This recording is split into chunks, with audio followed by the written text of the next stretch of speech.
প্রিয় দর্শক, প্রতি শুক্রবার রাত 10টা মানেই খেলার আড্ডা। প্রতি সপ্তাহের যে সাম্প্রতিক খেলার ঘটনাগুলো ঘটে আমরা সেগুলো নিয়ে আলোচনা করে থাকি আমাদের সাপ্তাহিক এই আয়োজনে। আমরা আন্ডার-19 ক্রিকেটের সফলতার কথা শুনছিলাম, তারা এশিয়া কাপের ফাইনালে উঠে গিয়েছে টানা দ্বিতীয়বারের মতো। আরেকদিকে কিন্তু আমাদের যে যুব হকি খেলোয়াড় আছে অনূর্ধ্ব 21 এশিয়া কাপে, সেখানে তারা পঞ্চম হয়েছে। তবে তার থেকেও সবচেয়ে বড় ব্যাপার যে তারা প্রথমবারের মতো যুব হকি যে বিশ্বকাপ কিংবা জুনিয়র হকি ওয়ার্ল্ড কাপ যেটা বলে, সেখানে তারা কোয়ালিফাই করেছে এবং আগামী বছর ভারতে এই যুব হকি বিশ্বকাপটা আয়োজিত হওয়ার কথা। সেখানে বাংলাদেশ প্রথমবারের মতো সুযোগ পেয়েছে এবং অবশ্যই এটা অনেক বড় একটা অর্জন বাংলাদেশের হকির জন্য। কারণ অনেক সময় দেখা যায় যখন হকির কথা আসে তখন নেতিবাচক খবরগুলোই একটু বেশি এসে পড়ে। মাঠে খেলা থাকে না কিংবা মাঠের বাইরে অনেক সময় মতবিরোধ থাকে। তার মধ্যে এই সাফল্য অনেক বড় ব্যাপার হকি ফেডারেশনের জন্য এবং বাংলাদেশের হকির জন্য। আজকে আমরা এই হকির সাফল্যটা নিয়ে কথা বলতে চাই। আমাদের সাথে এই সাফল্য নিয়ে কথা বলার জন্য স্টুডিওতে আছেন জাতীয় হকি দলের দুজন সাবেক তারকা, দুজন সাবেক অধিনায়ক। আমরা পরিচয় করিয়ে দিতে চাই মামুনুর রশিদ, যিনি জাতীয় হকি দলের সাবেক অধিনায়ক এবং একই সাথে তিনি কোচ হিসেবেও অনেক সাফল্য পেয়েছেন। সম্প্রতি যে যুব হকি দল, এর আগের যে হকি দল, তারও কোচের দায়িত্ব পালন করেছেন। সাথে আছেন রফিকুল ইসলাম কামাল, বাংলাদেশের হকির অন্যতম সুপারস্টার যিনি, এবং তিনিও কিন্তু বাংলাদেশ হকি ফেডারেশনের সাথে নানাভাবে জড়িত এবং হকি অঙ্গনের বেশ পরিচিত মুখ। আমরা স্বাগত জানাচ্ছি আপনাদের দুজনকেই আমাদের স্টুডিওতে। এবং একই সাথে দর্শক, আমাদের সাথে যুক্ত হবেন কিছুক্ষণের মধ্যেই বাংলাদেশ অনূর্ধ্ব 21 যে হকি দলটা আছে সেই দলের কোচ মওদুদুর রহমান শুভ। আমরা তাকে যুক্ত করার চেষ্টা করেছি এবং তিনি আমাদের সাথেই আছেন। আমরা একটু মওদুদুর রহমান শুভর সাথে কথা বলবো। তিনি কি আমাদের সাথে যুক্ত আছেন নাকি?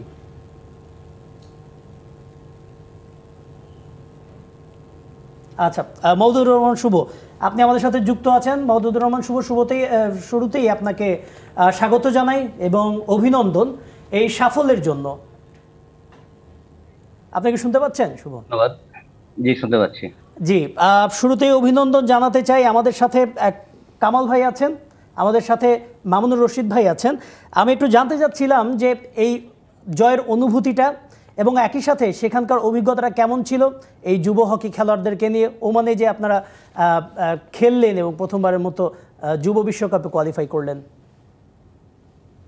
এটার অনুভূতিটা আসলে খুবই আনন্দের এবং গর্বের বিষয়, কারণ বাংলাদেশ হকিতে কামাল ভাই, মামুন ভাই অনেক বড় মাপের খেলোয়াড়, তাদের সাথে খেলার সৌভাগ্য আমার হয়েছে।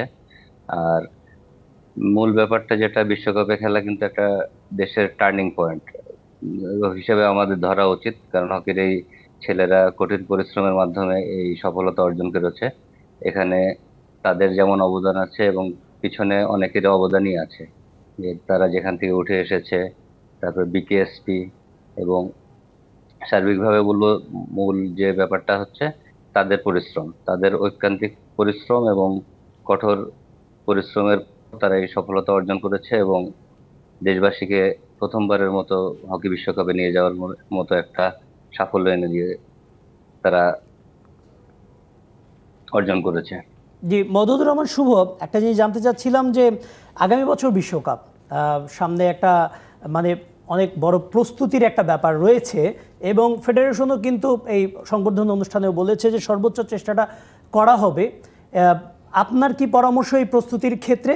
এবং আরেকটা ব্যাপার যে মানে আপনি এই দলের সাথে থাকছেন কি না, মানে যেহেতু আমরা দেখি যে অনেক সময় টুর্নামেন্ট ওয়াইজ কোচ নির্ধারণ করা হয় হকি ফেডারেশন থেকে, এইরকম কোনো আপনি ধারণা পেয়েছেন কিনা ফেডারেশন থেকে?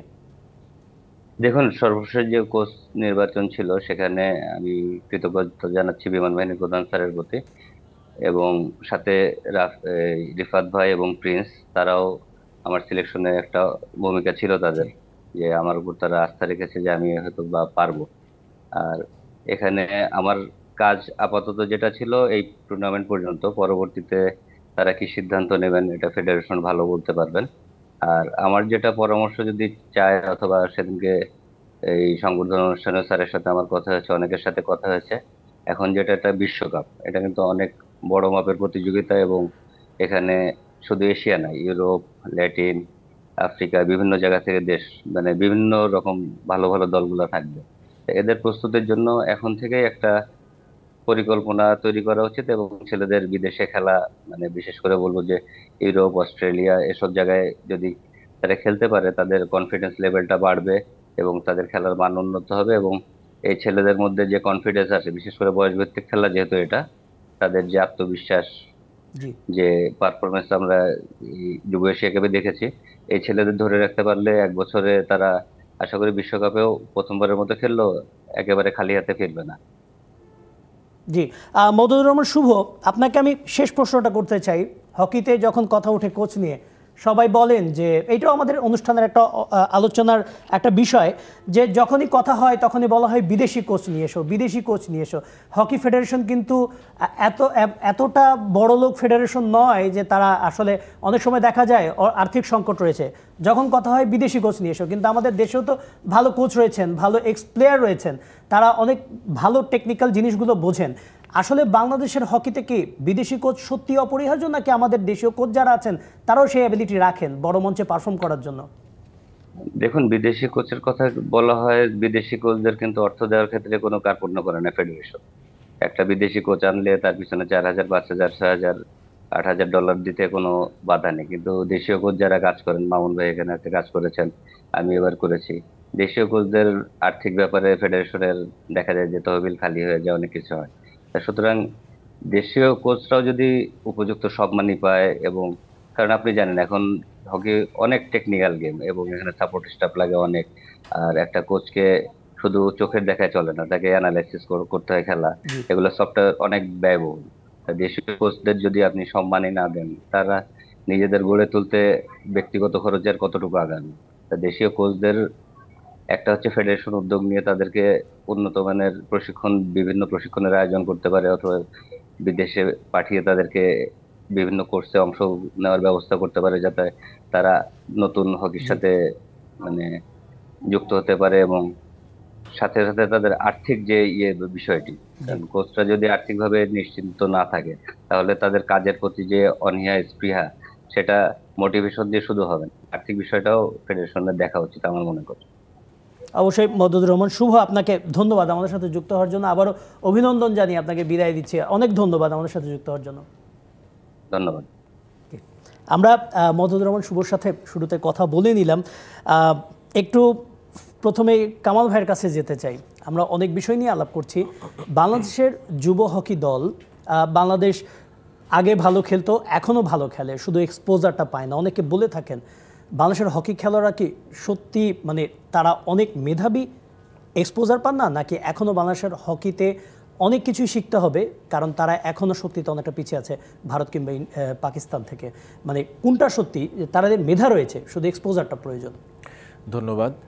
প্রথমে আমি মওদুদুর রহমান শুভকে আন্তরিক অভিনন্দন জানাচ্ছি এবং সেই সাথে পুরো টিমটাকে, কাউসার ভাই ছিলেন এবং ফিজিও ছিলেন, তাদের সবাইকে আমার আন্তরিক শুভেচ্ছা। কারণ তারা বাংলাদেশের হকিতে এমন একটা বলবো উৎসবের অবস্থা নিয়ে এসেছে যে আমাদের যারা আমরা হকি খেলি তাদের জন্য আসলে এটা খুবই গর্বের একটা বিষয়, এবং যারা এটা দিয়েছে তাদেরকে আবারও অভিনন্দন জানাচ্ছি।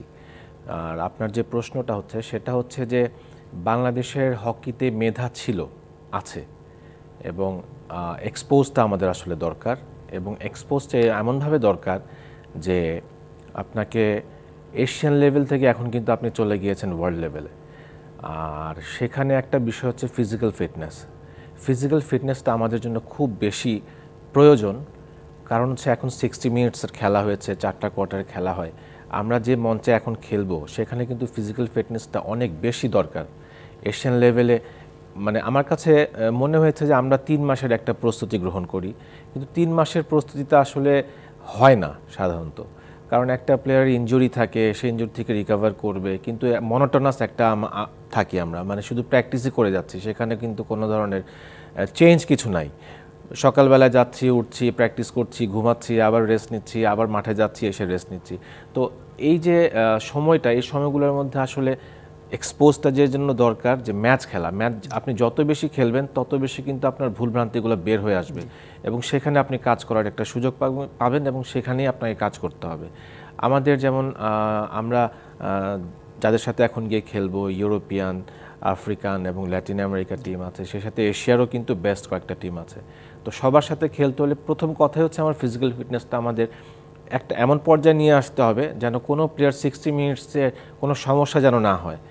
আর যেহেতু ব্রেক আছে সেটাও একটা সুবিধা, তো সেই হিসাবে যত বেশি ম্যাচ খেলবে এবং এইটা খেলা এই ব্যবস্থাটা করে দেওয়ার জন্য আমি হকি ফেডারেশনকে অনুরোধ করব যেন এই টিমটাকে নিয়ে একটা সুন্দর একটা পরিকল্পনা করে আগামী 1 বছরের জন্য। এবং এই 1 বছরের পরিকল্পনায় আমি এর আগেও বলেছি যে সেখানে ম্যাচ তো অবশ্যই থাকবে, রেস্ট পিরিয়ড থাকবে, দেশে যদি সম্ভব হয় একটা টুর্নামেন্টের আয়োজন করা বা 2টা টুর্নামেন্টের আয়োজন করা। কারণ এই যে একটা সুযোগ, এই সুযোগটা কিন্তু আমরা আবার আমাদের ধরে রাখতে হবে। কিন্তু আমরা যদি এখানে হাল ছেড়ে দিই বা আমরা ওয়ার্ল্ড কাপে চলে গিয়েছি এটাই আমাদের অনেক বড় সাফল্য, এইভাবে চিন্তা করলে হবে না। আমরা ওয়ার্ল্ড কাপে গিয়েছি এবং আগামীতে যেন আমরা ওয়ার্ল্ড কাপ খেলতে পারি সেই হিসাবে প্লেয়ারদের পাইপলাইনটাও তৈরি করতে হবে। ডোমেস্টিক লিগটাও আমাদের ডোমেস্টিক হকিতে যেটা সেটাকেও সুন্দরভাবে সাজানো হবে, একটা ক্যালেন্ডার করতে হবে। আসলে হকিতে অনেক কিছুই করার সুযোগ রয়েছে। এখন যারা আছেন আমার মনে হয় যে তার দিকটাতে অবশ্যই নজর দিবেন এবং বাংলাদেশের হকিটাকে সুন্দর একটা ট্র্যাকে নিয়ে আসবেন। অবশ্যই মামুনুর রশিদ, যদি এই টিমটাকে অভিনন্দন জানাতে হয় তবে আপনাকে অভিনন্দন জানাতে হয়, কারণ এই টিমটা যে এইচএফ জুনিয়র কাপ থেকে, জুনিয়র এইচএফ কাপ থেকে এই জুনিয়র এশিয়া কাপে এসেছে, সেই দলটাকে কিন্তু আপনি অনেকটা গড়ার পেছনে আপনার অবদান আছে। এই দলটাকে এইখানে অনেকেই আছেন আপনার শিষ্য, বেশিরভাগ খেলোয়াড়ও আপনার আন্ডারে খেলেছেন। মানে এই দলটাকে এই পর্যায়ে নিয়ে আসার পেছনে অভিজ্ঞতাটা কেমন ছিল একটু জানতে চাই। আসলে ধন্যবাদ আপনাকে। প্রথমে আমি আন্ডার 21 টিমকে এবং সকল কোচিং স্টাফ এবং ফেডারেশনকে আন্তরিক ধন্যবাদ জানাই। তারা একটা বাংলাদেশ হকিতে অনেক নেগেটিভের মধ্যে একটা বিশাল অ্যাচিভমেন্ট নিয়ে এসেছে, যেটা আমাদের জন্য একটা আমরা কোনোভাবেই পারিনি, সিনিয়রও পারিনি, জুনিয়রও পারিনি। আমরা ম্যাক্সিমাম এইচএফ কাপ চ্যাম্পিয়ন নিয়ে খুশি হতাম কিংবা ইয়ত অলিম্পিক খেলতে যেতাম এটা নিয়ে। তো এটা আমাদের জন্য একটা টার্নিং পয়েন্ট। তো এটাকে আমরা পুঁজি করে যদি একটু এখনই যদি প্ল্যানিং করি, যেটা কামাল বলল, শুভ বলল, আসলে এটাই হওয়া উচিত। আর এই টিমটার পিছনে আসলে অবদান সবারই। এইচএফ কাপ খেলে এসেছিল তখন এই কোচের টিম ছিল, এই টিমের কোচ ছিল আশিক এবং রাজীব, তাদেরও ধন্যবাদ দেওয়া উচিত যে তারা চ্যাম্পিয়ন করে নিয়ে এসছে। তারপরে শুভকে দায়িত্ব দেওয়া হয়েছে। আমার মনে হয় শুভ একটা বিশাল বড় কাজ করেছে, যে টিমটাকে অর্গানাইজ করা এত কম সময়ের মধ্যে, তখন দেশের অবস্থাটাও খুব কঠিন ছিল আসলে। সেখানে মানে আমি বলবো যে এটা একটা খুব ডিফিকাল্ট সিচুয়েশন ছিল। তো সব দিক থেকে আসলে বিকেএসপিও ধন্যবাদ প্রাপ্য। হ্যাঁ, বিকেএসপিকেও তাদের মাঠ আমাদেরকে শেয়ার করেছে, তাদের অ্যাকোমোডেশন, তাদের ছেলেদের সব কিছু। এই টাইমটা আসলে এই টাইমে মানে এত কিছু নেগেটিভের মধ্যেও টিমটাকে যে ঠিকমতো হ্যান্ডেল করেছে, এটার জন্য আসলে আমি সবাইকে ধন্যবাদ জানাই, বিকেএসপি এবং হকি ফেডারেশনকে। তো এই টিমের পিছনে আসলে যেটা তৈরি করার, আসলে একটা টিম তৈরি একবারে হয় না, সেই সময় লাগে। তো আপনি এই টিমটা আমাদের যে আগে ফেডারেশন জেনারেল সেক্রেটারি ছিলেন, উনি এই টিমটা ইনিশিয়েট নিয়েছিলেন। তারপরে সেটাকেও আমরা কন্টিনিউ করেছি। তারা ওই প্লেয়ারগুলো ঢাকার লিগে খেলেছে, বিভিন্ন টিমে খেলেছে, সেখানে তাদের একটা এক্সপিরিয়েন্স হয়েছে। তারপরে যখন লাস্ট এবার গিয়েছে, আমার কাছে মনে হয়েছে যে টিমটা আসলে অনেক ব্যালেন্স, এবং বিশেষ করে আমি যে চেঞ্জটা দেখেছি সেটা হলো ট্যাকটিক্যাল জিনিসটা খুব তাদের মধ্যে ম্যাচুরিটি ভাবটা, তাদের মানে উইথ বল তাদের বিশেষ একটা ভূমিকা ছিল। বিশেষ করে আমাদের টিমের যেটা সবচেয়ে বড় ফেস করি আমরা, যে আমাদের বল পজিশন হোল্ড করার মতো ক্যাপাসিটি কোনো প্লেয়ারের মধ্যেই হয় না, কিন্তু এই টিমটার মধ্যে আমি দেখেছি যে তারা বল হোল্ড করে বলটা টিমের মধ্যে রেখে অপোনেন্টকে প্রেশার দেওয়া, এটা একটা বড় গুণ। তো আমি বলবো যে সবাই এদের আসলে আমরা গর্বিত এবং আমরা কৃতজ্ঞ এই প্লেয়ারদের কাছে। তো প্লেয়ারদের আসলে আমাদের এখনই সুযোগ যে তাদেরকে কিছু অ্যাডভান্টেজ দেওয়া, তাদেরকে আমাদের আরও রেসপেক্ট দেওয়া, respect in sense of training, money, তারপরকে তাদেরকে যোগ্য সম্মানটা দেওয়া। অবশ্যই মানির কথা বলছিলেন মামুনুর রশিদ, এইখানেই আসলে মানি সব সমস্যার সমাধান, আবার মানি সব সমস্যার মূলে। এই অর্থ হকি খেলারা শুরু থেকেই ফেডারেশনে প্রায় সময়ই বলা হয় যে আসলে তহবিলের সংকটের কারণে অনেক সময় ক্যাম্প ধরে রাখা যায় না, 10 দিন 12 দিন ক্যাম্প করে ছেড়ে দিতে হয়েছে। অনেক সময় দেখা যায় প্লেয়ারদের খুব নামমাত্র একটা ডেইলি অ্যালাওয়েন্স দেওয়া হয়। এটার সমাধানটা আসলে কোথায়? রফিকুল ইসলাম কামাল, আপনি ফেডারেশনের বিভিন্ন নির্বাহী যে নির্বাচিত কমিটিতেও ছিলেন, এটার সমাধানটা আসলে কিভাবে হবে? একটু পিছন থেকেই বলি। প্লিজ। আমরা যখন খেলতাম তখন কিন্তু আমাদের একটা ডেইলি অ্যালাউন্স দেওয়া হতো, সেটা ছিল বোধহয় 120 টাকা বা 130 টাকা। তারপরে সেটা হলো 200 টাকা বা 250 টাকা। তো এরপরে আস্তে আস্তে একবার কিন্তু আবার বেড়েছিল, মনে হয় 700 বা 800 টাকা হয়েছিল। এখন আবার শুনি সেটা 400 টাকা হয়েছে। এবং আমাদের আমরা যখন খেলতে যাই আমাদের প্রতিদিনের বিদেশে গেলে ডেইলি অ্যালাউন্স থাকতো বোধহয় $10, আর এখন বোধহয় হয়েছে এটা বাংলাদেশি টাকায় 1000 টাকা বা 1100 বা 1200 টাকা। তো এই যে একটা মানে এটা নিয়েও কিন্তু আমাদের হকি প্লেয়াররা কখনোই কিন্তু এমন না মানে সেই হিসাবে কিন্তু $10 হয় আর কি। তো সেই হিসাবে কিন্তু আমাদের প্লেয়াররা কিন্তু কখনোই এগুলো বিষয় নিয়ে কিন্তু এমন না যে আমাদের এটা দিতেই হবে, এমন কখনোই কিন্তু করে নাই। তারা কিন্তু খেলাতে কনসেন্ট্রেটটা করেছে।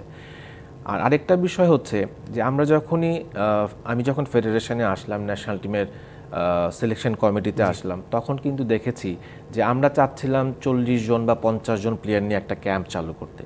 কিন্তু আমরা যারা নীতি নির্ধারক আছেন তাদের সাথে যখন আলাপ করি তখন তারা বলে না বাজেট নাই, 40-50 জন নিয়ে আমাদের ক্যাম্প করা যাবে না।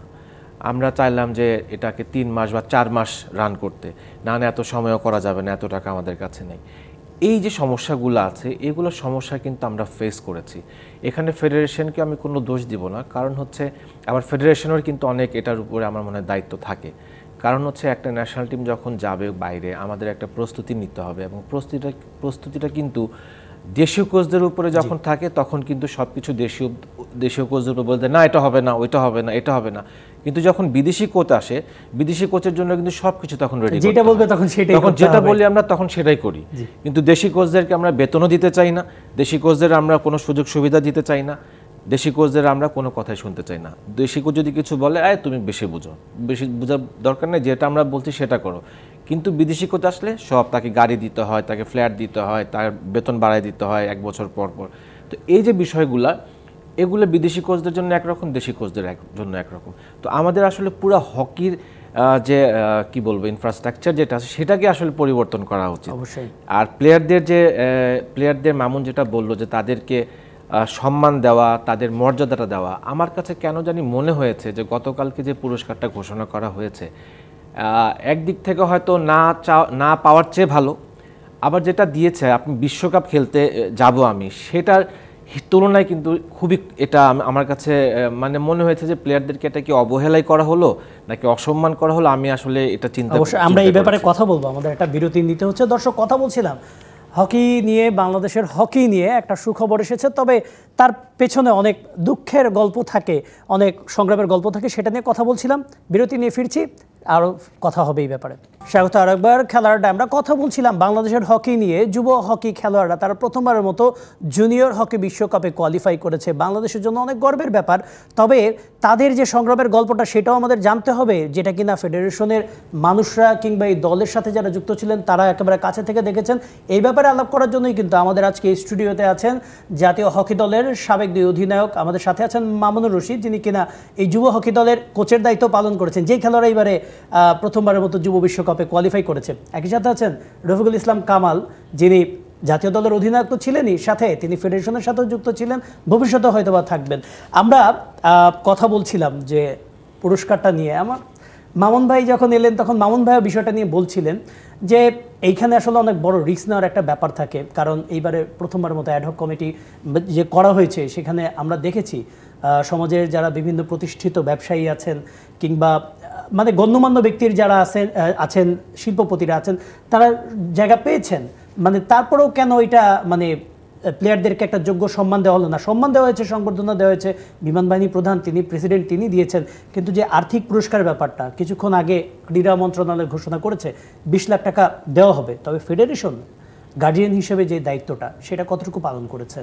না, আমার কাছেও একটু লেগেছে যে এত হারি করার কি ছিল, যেটা এয়ারপোর্ট থেকে নেমে তারা ফ্যালকন হলে এসছে, তাদেরকে সম্বর্ধনা দেওয়া হয়েছে। আমার মনে হয় এইটুক ঠিক ছিল এবং এটা তাদের প্রাপ্য এবং তাদেরকে অবশ্যই একটা রেসপেক্ট, এবং এটা অ্যাবসলিউটলি রাইট, পারফেক্ট। কিন্তু অর্থ পুরস্কারের বিষয়টা একটু মনে হয় হারি হয়ে গেছে, যেটাই দেওয়া হয়েছে, যাই হোক 2 লাখ বা 3 লাখ যা হোক।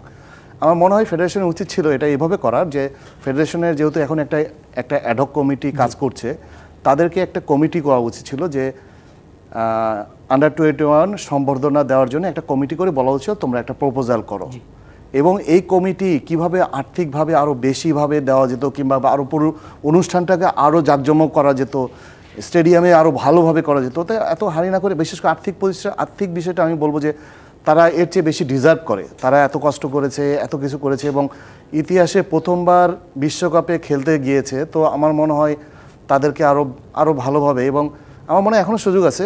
এখন যেটা প্রেসিডেন্ট ঘোষণা করেছেন, আমাদের মাননীয় বিমান বাহিনী প্রধান, উনি ঘোষণা করেছে, ঠিক আছে, কিন্তু এখনও ফেডারেশনের অনেক ব্যক্তি আছে যারা আমি জানি যাদের সক্ষমতা আছে, ইচ্ছা আছে যে আরও ভালোভাবে এটাকে প্রেজেন্ট করা, যাতে প্লেয়াররা সম্মানিত হয় এবং তারা ইন্সপায়ার হয়।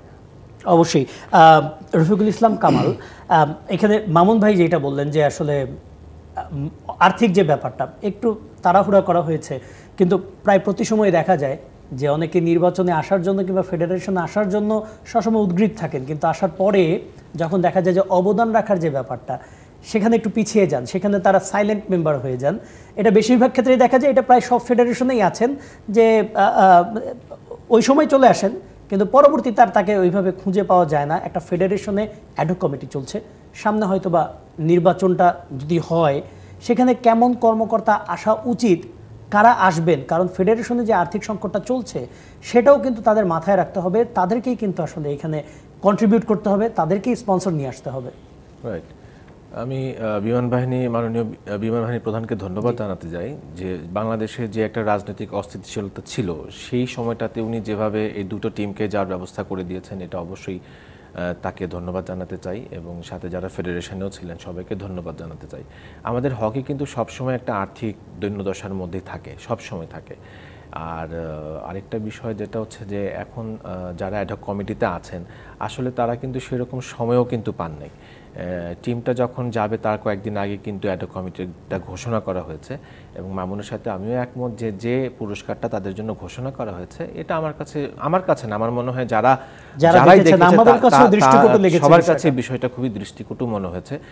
মামুনের সাথে আমিও একমত যে হয়তো তাড়াহুড়ো করে ফেলেছেন, হয়তো তিনি মনে করেছেন এখন একটা ঘোষণা করলে হয়তো প্লেয়াররা উৎসাহিত হবে। আমি কিন্তু প্লেয়ারের সামিনের আমাদের ক্যাপ্টেনের একটা সাক্ষাৎকার দেখেছি, সে আশা করছিল যে একটু ভালোভাবে তাদেরকে বরণ করে নেওয়া হবে, কিন্তু সেটাও কিন্তু করা হয়নি। এটা প্লেয়ারেরই কথা। এই দুঃখটা কিন্তু প্রকাশ করতেই পারে, কারণ ওয়ার্ল্ড কাপ খেলার মতো একটা জায়গায় আমরা গিয়েছি, সেখানে তারা এসেছে, এয়ারপোর্টে তাদেরকে চেক করা হয়েছে নাকি, তারা যখন এয়ারপোর্টের 9 নম্বর গেট দিয়ে বের হয়েছে তাদের প্রতিটা খেলোয়াড়কে চেক করে তারপর বের হয়েছে। তো এই জিনিসগুলো আসলে হওয়া উচিত না। তারা দেশের জন্য কিন্তু খেলে, দেশের জন্য তারা কোনো কিছু না পেয়ে কিন্তু তারা অনেক ত্যাগ স্বীকার করে দেশের জন্য খেলে। তাদেরকে যদি আমরা এইটুকু সম্মান যদি না দিতে পারি, আমার মনে হয় যে তাহলে তারা কি আশা করতে পারে। আর এখন যেটা হচ্ছে যে আমাদের অ্যাডহক কমিটির পরে যেটা নির্বাচন হবে, নির্বাচনের বিষয়টা টোটালটাই আলাদা। আমি বলতে চাচ্ছিলাম যে নির্বাচন যখন হয় আমরা দেখেছি কাউন্সিলরশিপ পাওয়ার জন্য একজন 15 লক্ষ 20 লক্ষ টাকা খরচ করে, কিন্তু ফেডারেশনে আসার পরে তারা কিন্তু 10 লাখ টাকা বা 5 লাখ টাকা ফেডারেশনকে দেয় না, বা দিলেও সেটা হয়তো ধার হিসাবে দেয়, লোন হিসাবে দেয়, পরে সেটা নিয়ে নেয়। কিন্তু এখন যারা আছেন তাদের অবশ্যই উচিত হবে যে সুন্দর একটা ইলেকশনের পরিবেশ তৈরি করা এবং আগামীতে কারা কাউন্সিলর হতে পারেন সেই ধরনের একটা আমার মনে হয় যে ক্যালকুলেশন তাদের করা উচিত। কারণ হকি খুব এক্সপেন্সিভ একটা খেলা। প্রথমে যদি আমরা আসি আমাদের মাঠও কিন্তু এমন না যে আমরা যে কোনো জায়গায় খেলতে পারবো। বাংলাদেশে মাত্র 2টা অ্যাস্ট্রোটার্ফ আছে, বিকেএসপিতে 2টা আছে, এখানে একটা, 3টা, আর কোথাও কিন্তু আমাদের অ্যাস্ট্রোটার্ফ নেই। তারপরে হচ্ছে আমাদের ইকুইপমেন্টস যদি আপনি ধরেন, একটা গোলকিপারের প্যাড 4-5 লাখ টাকার নিচে আপনি ওয়ার্ল্ড ক্লাসের আপনি পাবেন না। একটা হকি স্টিক আপনার 15 থেকে 20 হাজার, একটা কেটস হচ্ছে গিয়ে 12 থেকে 15 হাজার, 20 হাজার টাকা। অ্যাডিডাস, পুমা এগুলো ছাড়া কিন্তু এই হকি কেটস পাওয়া যায় না। এই যে বিষয়গুলো আছে, এই বিষয়গুলো আমার মনে হয় যে আমাদের সবারই একটু নজরে দেওয়া উচিত। এবং বর্তমানে যে অবস্থাটা আমরা এসেছি, আমার বিশ্বাস যে যারা এখন আছেন তারা যদি একটু চেষ্টা করেন, তারা যদি সুন্দরভাবে আমাদের এই সরকারের কাছে, বর্তমান সরকার যারা আছেন তাদের কাছে সুন্দর যদি একটা পরিকল্পনা দিয়ে তারা যদি ওখান থেকে বলেন যে আমরা নেক্সট এই খেলায় যাচ্ছি, ওয়ার্ল্ড কাপ যাচ্ছি, আমার এই পরিকল্পনা আছে, আমি টিমটাকে এভাবে গড়তে চাই, আমার কাছে মনে হয় যে তারা যদি সুন্দরভাবে উপস্থাপন করতে পারেন, আমার বিশ্বাস যে আমাদের ক্রীড়া মন্ত্রণালয়, ক্রীড়া উপদেষ্টা যারা আছেন তারা অবশ্যই আমাদের হকির দিকে এগিয়ে আসবে। অবশ্যই। এবং এইখানে কাউন্সিলরশিপের যে ব্যাপারটা বললেন সেটা একটা ফরম্যাট হওয়া উচিত, রাইট? মানে কেউ হয়তো বা নিজের ব্যক্তি নামে কিংবা পারিবারিক নামে একটা ক্লাব খুলছেন, সেখানে খেললেন, কাউন্সিলরশিপটা পেয়ে গেলেন, কিন্তু তারা আসলে দেখা গেছে যে ফেডারেশনে এসে অতটা হচ্ছে না। এইখানে কি কিছু সংস্কারের প্রয়োজন আছে কিনা? কারণ এখন তো সংস্কারের দাবিটাই সবচেয়ে বেশি হচ্ছে সব জায়গায়। সংস্কার আছে, কিন্তু আপনি হকিতে কিন্তু সংগঠক কিন্তু অনেক নাই, হাতে গোনা। আপনি দেখবেন যে ইলেকশন যদি আসে, আমরা 2টা প্যানেল কিন্তু পুরোপুরি প্যানেল আমরা করতে পারি না। তো সেই ক্ষেত্রে যারা সংগঠক আছেন তাদেরকে বেছে বেছেই, এবং একটা যেমন নিয়ম আছে যে 2টা ন্যাশনাল চ্যাম্পিয়নশিপ খেলতে হবে, জাতীয় যুব হকি খেলতে হবে, এগুলোতে যদি পার্টিসিপেট করে যে জেলা তারাই কিন্তু কাউন্সিলর হতে পারবেন। কিন্তু আপনি দেখেন গত কয়েক বছরে কয়টা জাতীয় যুব হকি হয়েছে আর কয়টা জাতীয় হকি হয়েছে, কিন্তু যখন কাউন্সিলর হওয়ার সময় আসে তখন কিন্তু সবাই ঝাঁপিয়ে পড়ে আমি কাউন্সিলর বা আমি কাউন্সিলর, এবং এরকমও দেখেছি। তবে আমি যেটা চাই যে হকির বাইরে যেন কেউ না আসুক, এটা হচ্ছে আমার মনের কথা, যে হকির বাইরে যেন কোনো কাউন্সিলর না হয়ে আসুক। যারা হকি সম্বন্ধে জানে, যাদের হকির প্রতি নলেজ আছে, টেকনিক্যাল পারসন বা হকির প্রতি সময় দিয়েছে, এরকম অনেক মানুষ কিন্তু আমরা তাদেরকে নিয়ে আসি। অবশ্যই আমরা মামুনুর রশিদের কাছে যেতে চাই। জি, ফুটবল এবং ক্রিকেটের সাথে অনেকে হকিকে মিলান, তবে একটা বিষয় আছে যে ফুটবল ফিফার কাছ থেকে প্রতি বছরে একটা ভালো অ্যামাউন্ট পেয়ে থাকে, এএফসি ফিফার কাছ থেকে, ইভেন বিসিবিও আইসিসির কাছ থেকে একটা রেভিনিউ পায়। সেটা বিজ্ঞাপনের রেভিনিউ যদি হয়, টুর্নামেন্টের পার্টিসিপেশন মানি সব পায়।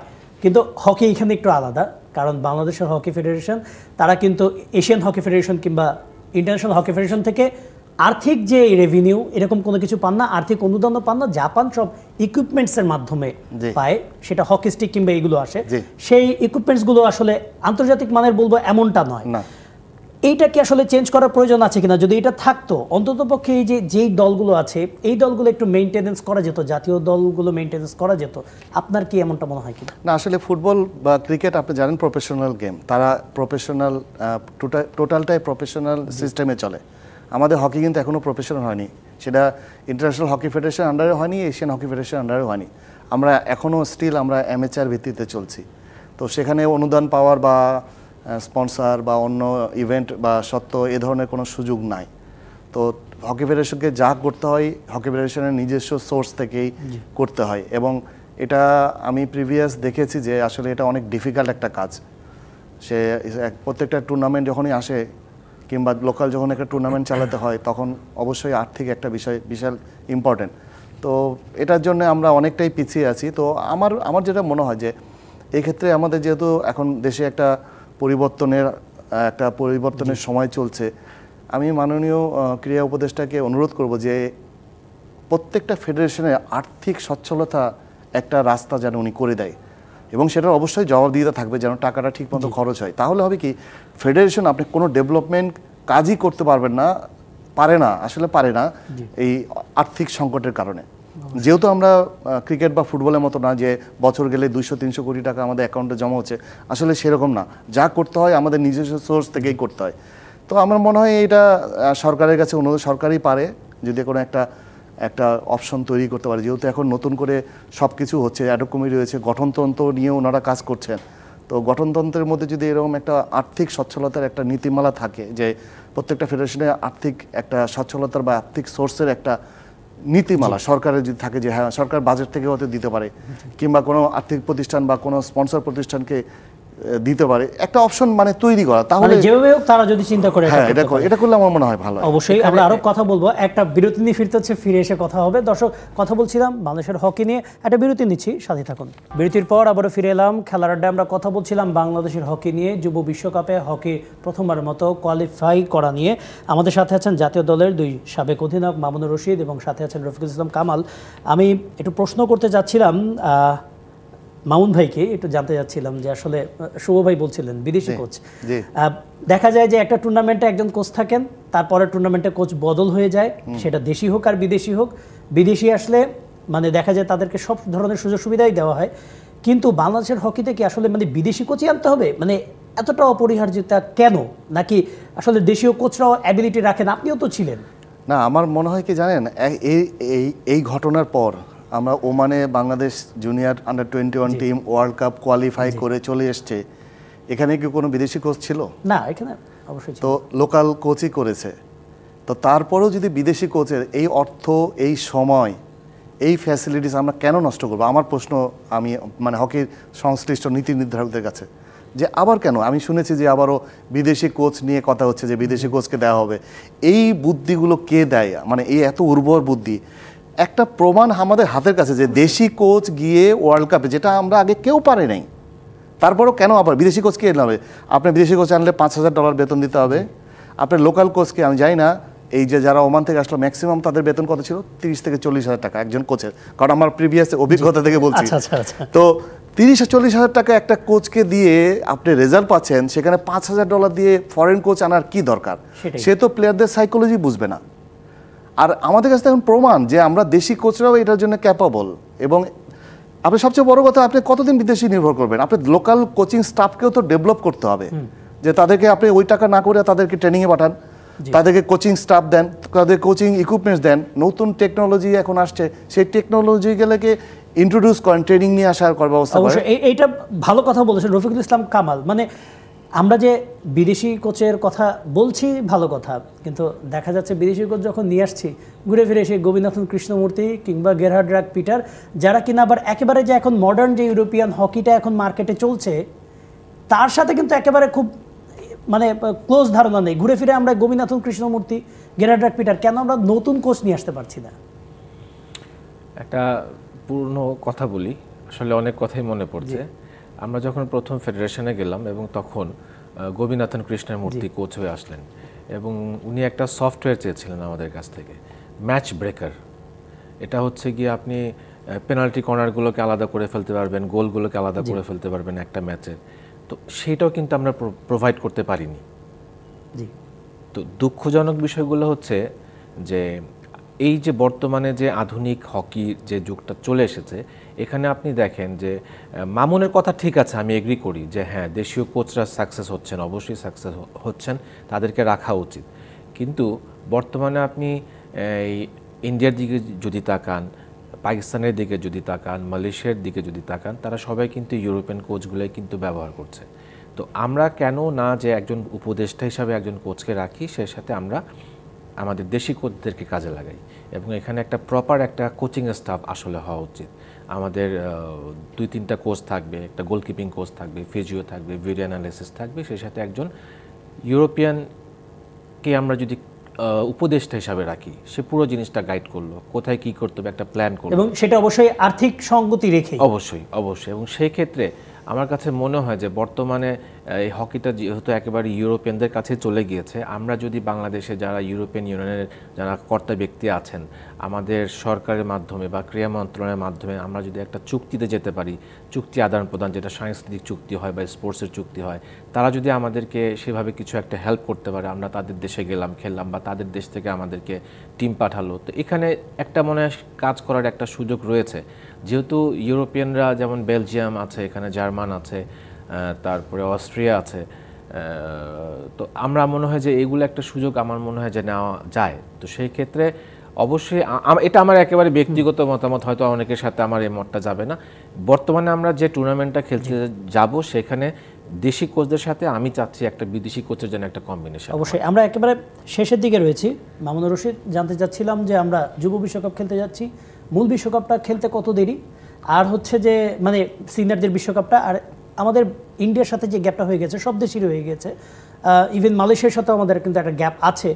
এই গ্যাপগুলো আসলে কত দিনে আমাদের ফিল আপ হবে বা সহসাই ফিল আপ হবে কিনা, পাকিস্তান ইন্ডিয়া থেকে যে গ্যাপটা? না, এটা ফিল আপ এত তাড়াতাড়ি হবে না, কারণ আপনি এখানে অনেকগুলো বিষয় জড়িত। আপনার ডোমেস্টিক হকি স্ট্রাকচারই নাই, যেখানে আমাদের হকিটা নির্ভর হয়েছে যে আন্ডার 21 বা ন্যাশনাল টিম কেন্দ্রিক। তারা যখন কোনো বিদেশি ট্যুর থাকে তখন ক্যাম্প হয়, আর 3-4 বছরে একটা লিগ হয়, হ্যাঁ, আর বাকি সময় প্লেয়াররা ফ্র্যাঞ্চাইজি লিগ সেটাও বন্ধ হয়ে গেছে। তো আসলে এই ডোমেস্টিক স্ট্রাকচারে হকিকে আপনি সার্ভাইভ করা মুশকিল। আপনি যেটা বললেন, এশিয়ার মধ্যেই আমরা অলরেডি 6-7 সিনিয়র টিমে বলছি, 6-7 আছি। সিনিয়র টিমের সম্ভাবনা প্রবল, আপনার অনেক ট্যালেন্টেড প্লেয়ার আছে, কিন্তু তাদেরকে আপনি যেটা প্রথমে বলেছেন যে এক্সপোজার তাদেরকে দেওয়া হয়নি। তাদের কিন্তু কোয়ালিটি, আমি কোনো সন্দেহ নাই, তারা কিন্তু বেটার, আরও ভালো প্লেয়ার, আরও পার্সোনাল স্কিল ভালো, তারা চেষ্টা করে, তাদের মানে আগ্রহটা আছে যে ভালো কিছু করি, কিন্তু আমরা সেভাবে পরিবেশ তৈরি করতে পারিনি। আর কামাল যেটা বললো, আসলে ফরেন কোচের, হ্যাঁ ঠিক আছে, ফরেন কোচের যেটা আমি এটা একটু বলি যে পাকিস্তান টিম কিন্তু এখন লোকাল কোচ ইউজ করছে, আপনারা জানেন। মালয়েশিয়া কিন্তু লোকাল কোচ ইউজ করছে এখন। তাহির জামান কিন্তু পাকিস্তান টিমের সিনিয়র, তাহির জামান কিন্তু ওমানকে এইচএফ চ্যাম্পিয়ন করতে পারেন দুইবারের চেষ্টা। তো সেজন্য আসলে ফরেন কোচ ইস্যু না, কিন্তু ইস্যুটা হলো কে আপনার টোটাল জিনিসটা কিভাবে হ্যান্ডেলিং হচ্ছে। এবার যে 21 টিমটা গেল, সেই টিমটা কিন্তু আপনি দেখেন এখানে কিন্তু আমার মনে হয় যে আবর্জনা, আমি মানে খারাপ ভাষায় বলে, আবর্জনা কম ছিল। শুভ একা ছিল, তার অ্যাসিস্ট্যান্ট কোচও ছিল না কিন্তু, আর তার সাথে একজন ম্যানেজার ছিলেন যিনি কাউসার স্যার। হ্যাঁ, তার মানে কি এখানে আমরা এর আগে দেখেছি যে আমার বাস্তব অভিজ্ঞতা আছে যে ফেডারেশনের কর্মকর্তারা টিমে ইন্টারফেয়ার করে, ইভেন্ট টিম মিটিং যখন হয়, কোচ যখন হয়, তারা জানে না যে প্লেয়ারদের সাথে কিভাবে কথা বলতে হয়। তো এইগুলো থেকে তো বেটার এটা। তো আমরা কেন, আর আমরা কিন্তু ওয়ার্ল্ড কাপ খেলতে যাচ্ছি, একটা বড় সবাই কিন্তু আমরা স্কিপ করে যাচ্ছি, আপনি খেয়াল করেন আমরা কিন্তু ওয়ার্ল্ড কাপ খেলতে যাচ্ছি প্রথমবারের মতো। হ্যাঁ, আমরা কিন্তু চ্যাম্পিয়ন হতে যাচ্ছি না। আপনি ফরেন কোচ আনলেও কিন্তু আপনি, আমাদের টার্গেটটা আলটিমেটলি ওইটাই থাকবে। আপনি কেন না দেশি কোচিং স্টাফ, দেশি জিনিসগুলোকে বিল্ড আপ করার দরকার আছে। আমরা কি ফরেন কোচ আনলে আমরা কি ওয়ার্ল্ড কাপে সেমিফাইনাল খেলবো?